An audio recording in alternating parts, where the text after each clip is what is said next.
This is the ramp buggy.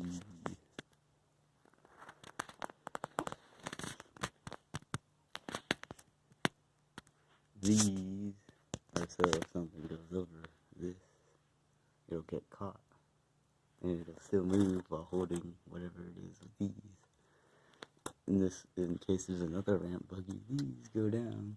So the other one can't ram it up. But it still moves. It's not really meant for carpet.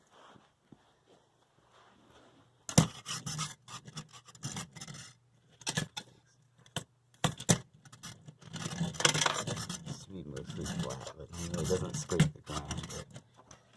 Got another one.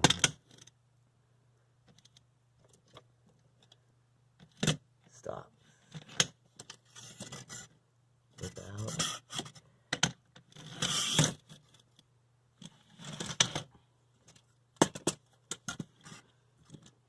Since the wheel. These wheels are moving this way. These wheels are moving that way. So when something goes over it,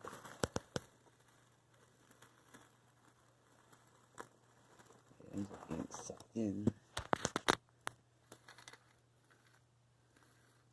and rolled right over.